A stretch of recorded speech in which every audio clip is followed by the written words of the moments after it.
Some of you will remember vividly the Volkswagen emissions scandal. How many remember the Volkswagen emissions scandal? Yes, yes. Oh, wow! It was like last year, right? You know what? I thought so, but it was September of 2015 that it hit the fan, shall we say.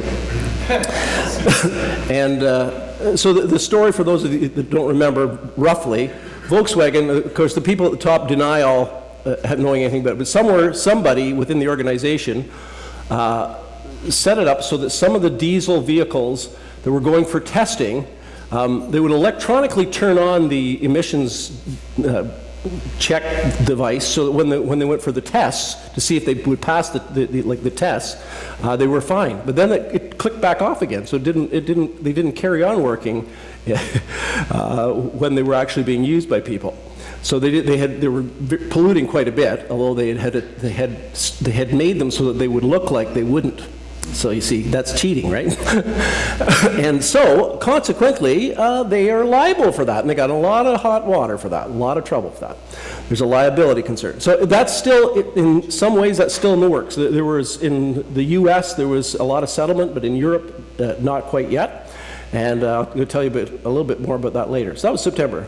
Liability. Our churches have to be covered now with quite a bit. If Jan could maybe tell us the breakdown for our insurance policy, but all churches have to have an insurance policy that includes a lot of liability, not just for in case you slip and fall, but in case, we, the officers and governors and, people that have some kind of position, do something wrong and are liable for that. Like we do something abusive, we do something,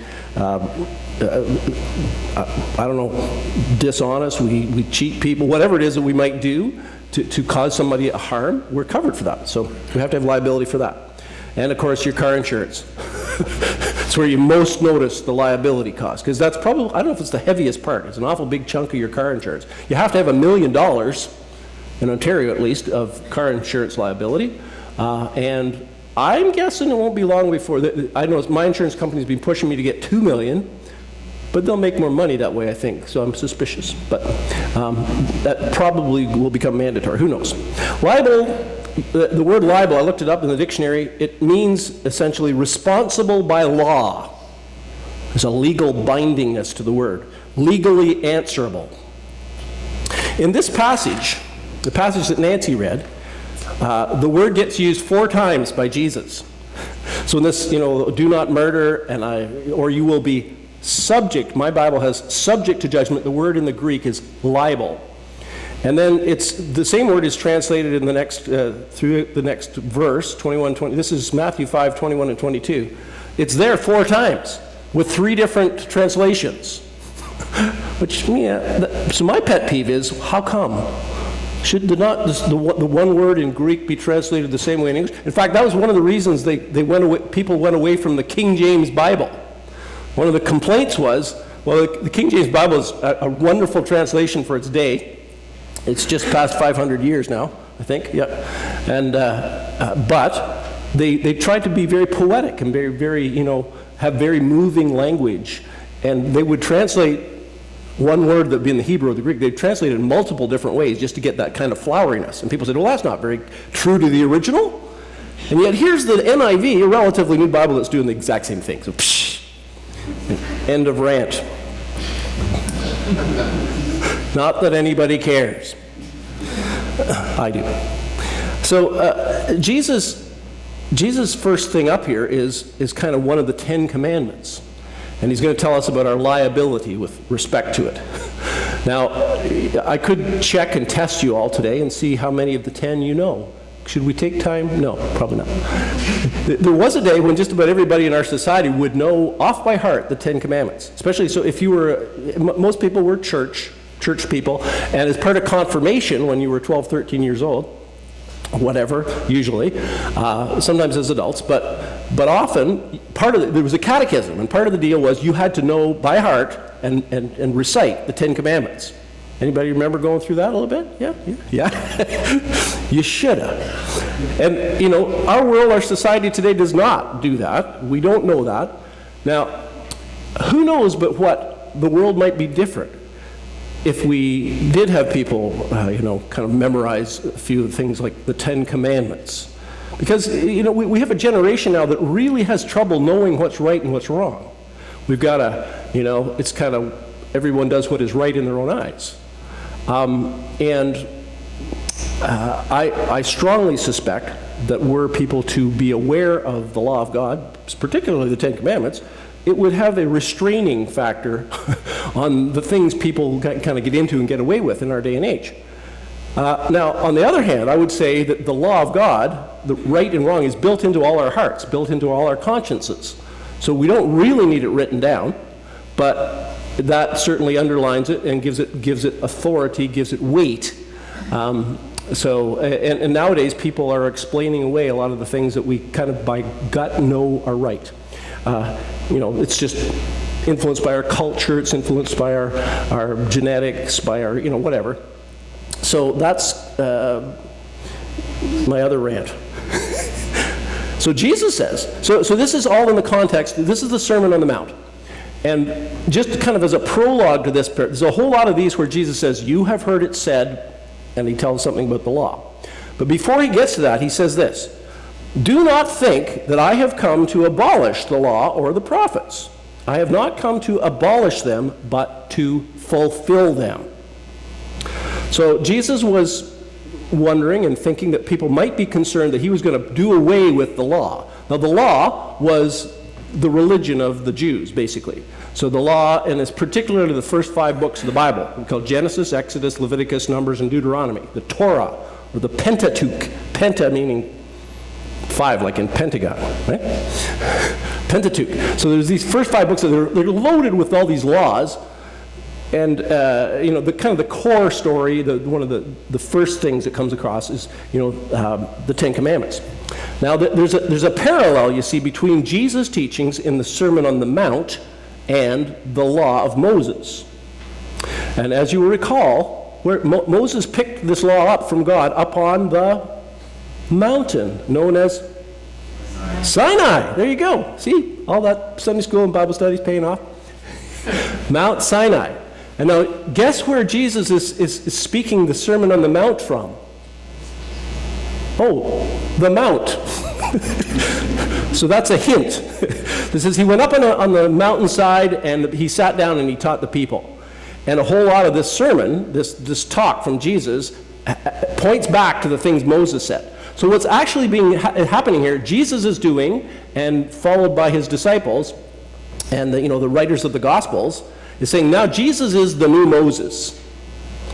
Whereas for the Jewish people, Moses was kind of the guy. He was kind of like the pioneer of their faith, the one through whom God brought the law. It's just kind of like, if you're Islam or if you're Muslim and you're the religion Islam, the founder of your faith is Muhammad, right? He's the prophet. If you're Buddhist, guess what? The founder of your faith is Buddha. Confucianism, Confucius, and so on. So, Moses was their guy. So he's kind of like, the ultimate authority. And this is presenting Jesus as way more like above him, greater than the one that did come. And Jesus is saying, you've heard, the law and the prophets. I did not come to abolish those, but to fulfill them. So they are kind of, what he's saying is they're foundational to what he's going to bring, but he's going to kind of complete that. He's going to take what was maybe hidden in that and make it full-blown. The things that were predicted in there, he's going to make them happen, bring them to pass.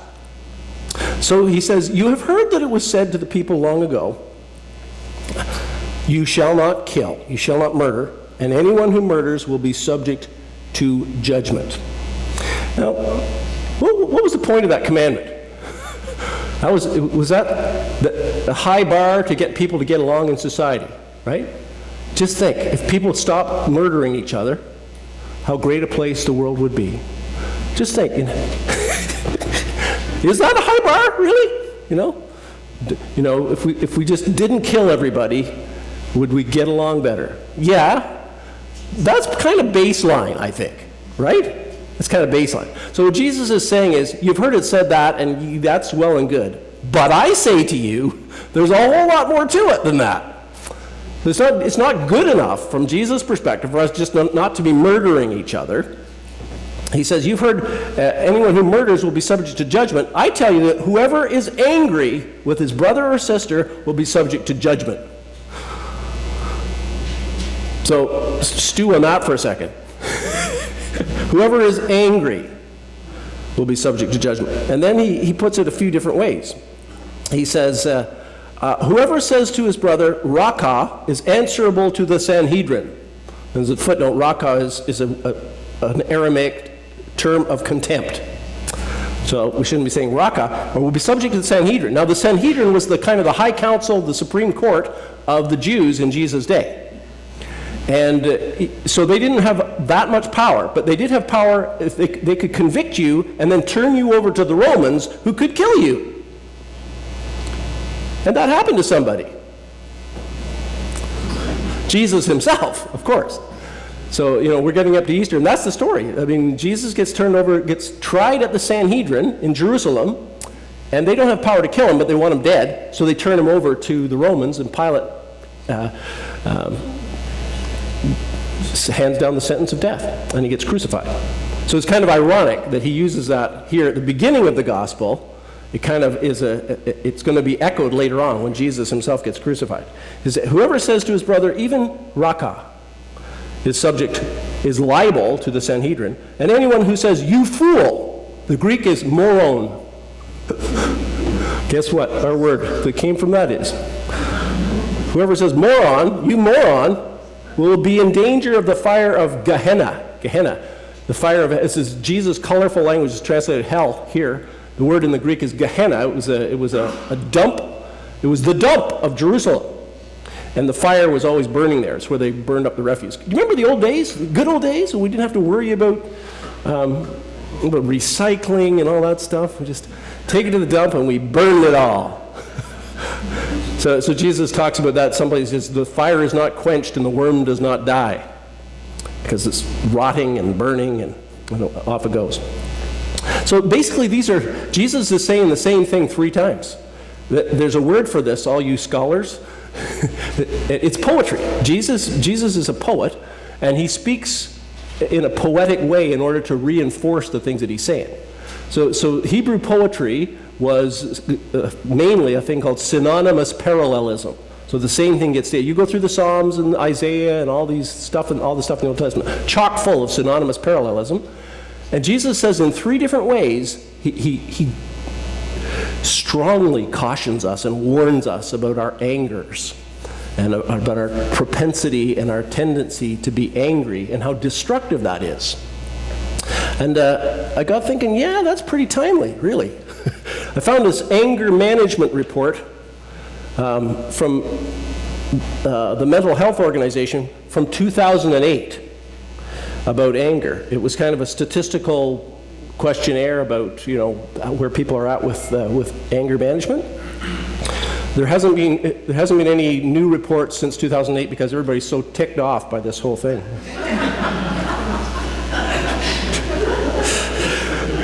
Yeah, they're angry. 64% say that the world is becoming an angrier place. Almost a third of people polled say they have a close friend or family member who has trouble controlling their anger. More than 1 in 10 say that they have trouble controlling their own anger. Such honesty. More than 1 in 4 people say that they worry about how angry they sometimes feel. More than 1 in 5 people, 20%, say that they have ended a relationship or friendship with someone because of how they behaved when they were angry. That's pretty strong. That tells us something about relationships and marriages and family life and community living and friendships and how things have fallen apart because of this anger thing. So Jesus' words are timely. He spoke 2,000 years ago, but he's pretty much on the money with respect to our anger problem. And even if we don't consider ourselves, the 1 in 10 that has trouble controlling their own anger, we actually have trouble controlling our own anger. And if you know anything about yourself, you know it's true. I know it's true. Maybe I'm worse than the rest of you. It's conceivable. I have struggled with anger management and anger issues for a long time, especially when I had little kids. Some of the cupboard doors can testify. When I was in university, I was kind of at the time I was a fresh Christian, and I was seeking to influence my fellow students around me with the love of Jesus, and yet I was playing basketball one day, and I love playing basketball, and I was getting this layup. No, I think it was a rebound. So we were both jumping up high, and I felt that the other guy and the other team fouled me somehow. Everybody's kind of watching this. And then he fell to the ground, so I gave him a good kick. So instead of Harry, the beloved minister-to-be, my name was Harry the man kicker.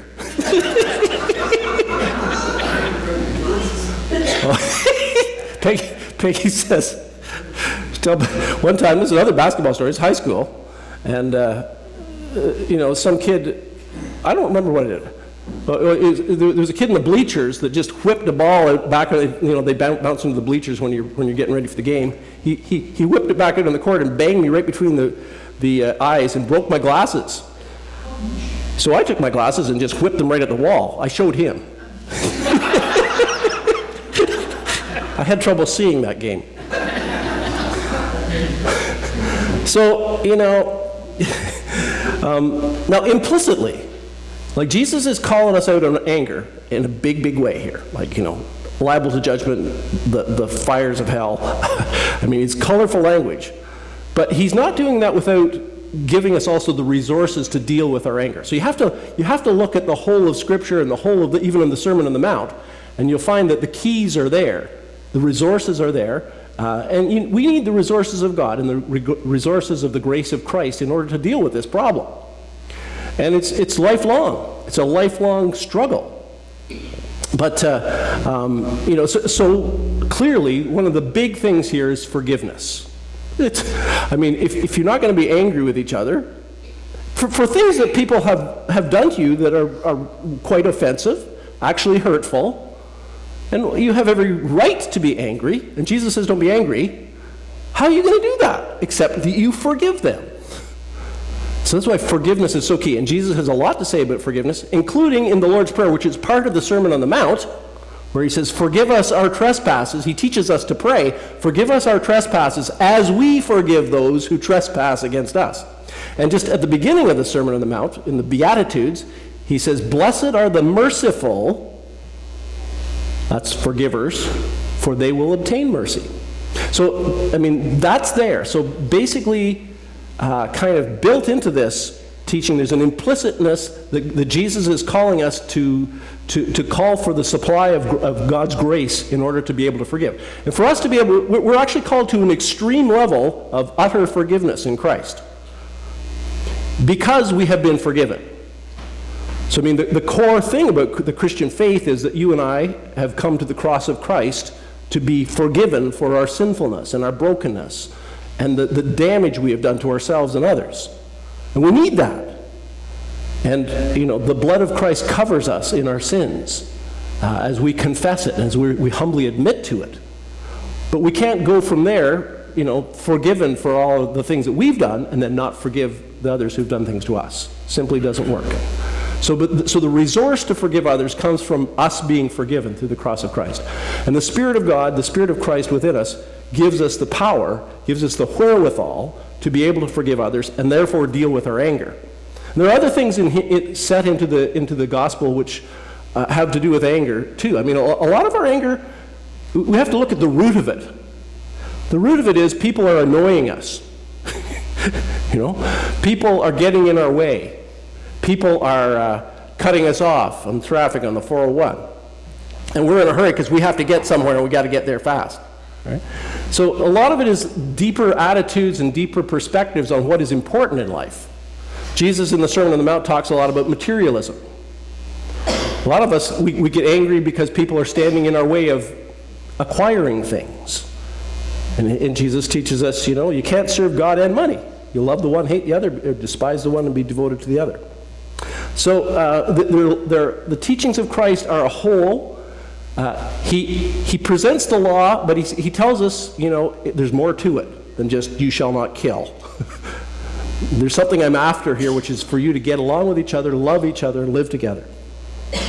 So the first part is about our own anger, but the second bit here, second couple of parts that Nancy read, are about how we're to deal with the fact that we have angered others, and they got something on us.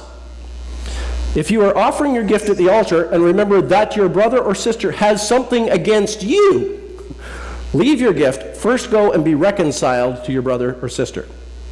Right? And then he says, settle matters quickly with your adversary who is taking you to court. So if you're sued, you're about to go to court, he says, do it while you are still with them, or they will hand you over to the judge will hand you over to the officer, etc., etc. You'll have to pay the full thing. It's interesting, the Volkswagen story I told you at the beginning, that isn't settled yet in Germany.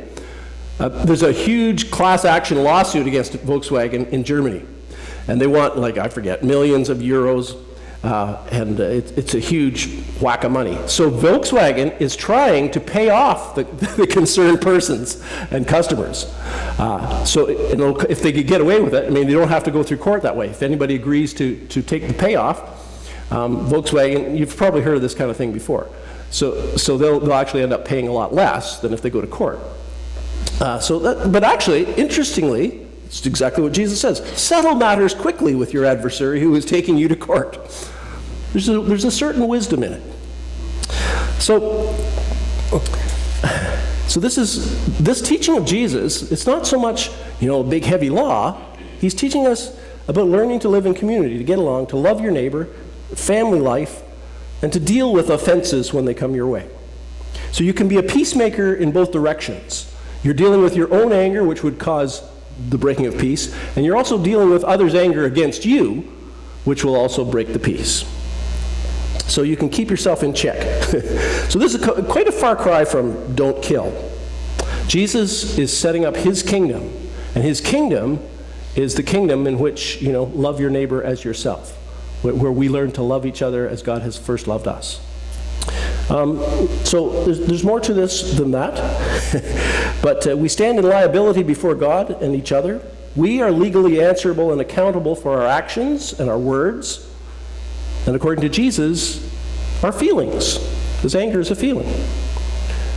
For us to live life fully, for us to love each other, for us to dwell in community, to heal our families, we need to drink deeply and often from God's deep well of love and forgiveness. And after all, this is Valentine's week, and this is Family Weekend. So, there you go. Let us pray.